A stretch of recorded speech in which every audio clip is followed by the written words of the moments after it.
Today, we're going to dive into one of the boldest, most audacious goals in all of modern medicine, that decades-long, drama-filled quest to build a permanent artificial heart. And let me tell you, it is a story packed with incredible ambition, some really devastating setbacks, and a lot of hard-won lessons. I mean, it's a terrifying question, right? But for thousands of people with end-stage heart disease, it's their daily reality. Now you might think, well, what about a transplant? And yeah, that's always been the gold standard solution.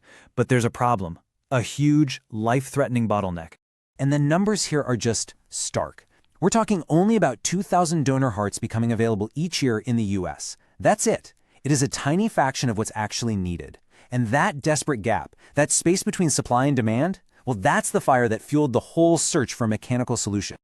So let's rewind the clock. Let's go all the way back to the beginning. We're in the early 1960s, heart disease is on the rise, and you've got these pioneers in the field who are just filled with this incredible can-do optimism. They really believed the heart was, at its core, just an engineering problem waiting to be solved. And this quote from the legendary surgeon, Dr. Michael DeBakey, it just perfectly captures that mindset. He said, "We were thinking of the heart as just a pump. The logic was, if it's just a pump, we ought to be able to duplicate it mechanically." It sounds so simple, right? A complex pump, for sure, but still, a mechanical problem with a mechanical solution.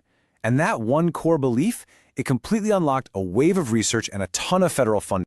But, well, all that early optimism was about to come crashing down. It was on a collision course with the brutal, messy realities of human biology. The quest for the artificial heart, it entered a really dark period. So dark, in fact, that the field got a nickname, the Dracula of medical technology. Yeah, you heard that right. So you had these really high-profile cases that just shook the world. First, in 1969, there was Haskell Karp. He survived for 2.5 days on a device, got a donor heart, but then died from an infection. Then, fast forward to 1982, and the whole world is watching as a dentist named Barney Clark gets the Jarvik 7. He survived for 112 days, but they were absolutely grueling days, just plagued by one complication after another. And the human cost, it was just gut-wrenching. An ethicist, George Annis, was watching what Clark was going through, and he described his state as existing in a twilight between being alive and dead. Wow, just think about that. This dream of a new life had turned into this painful public spectacle, and it kicked off these really intense ethical debates. And the backlash from the public and the media? It was immense. People weren't seeing these as heroic steps forward anymore. They were seeing them as inhumane experiments.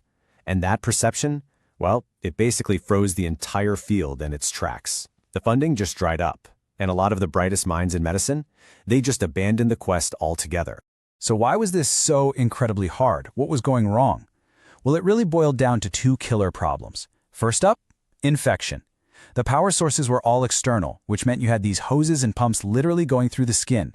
That's like leaving an open door for deadly bacteria. And second, blood clots. No matter how perfectly smooth they tried to make the inside of the device, the tiniest imperfections would cause the blood to clot, and that led to absolutely catastrophic strokes.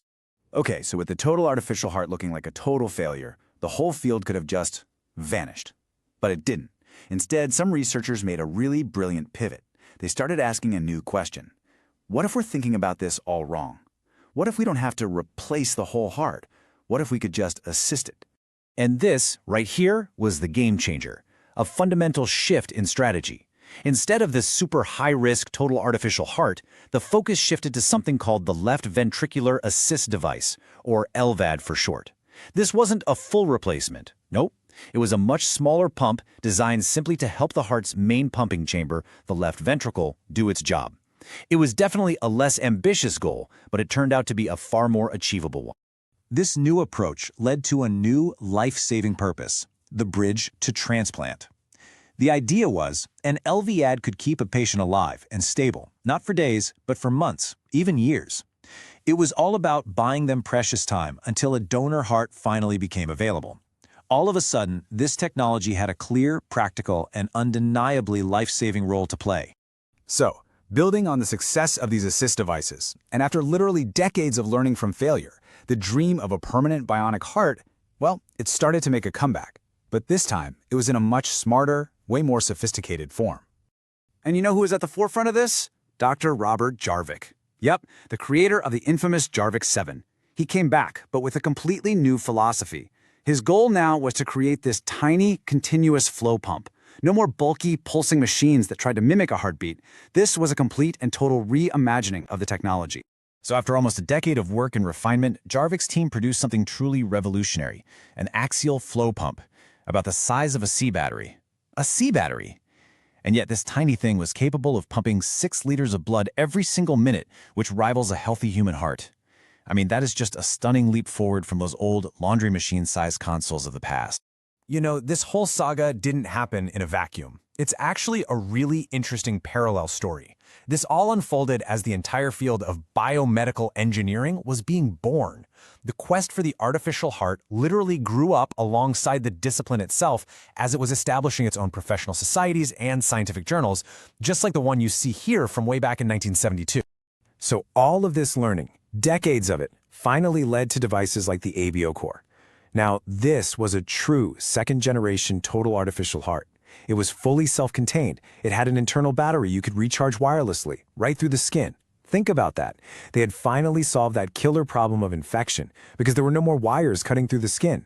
So when you look back, the road to the bionic heart was just paved with failure, with really tough ethical dilemmas and immense human sacrifice. But every single one of those setbacks taught a vital lesson. So after all these decades of struggle, the question isn't just if we can build a permanent artificial heart anymore. The real question is, what does it mean for all of us now that we're on the very brink of conquering one of biology's greatest challenges, maybe for good?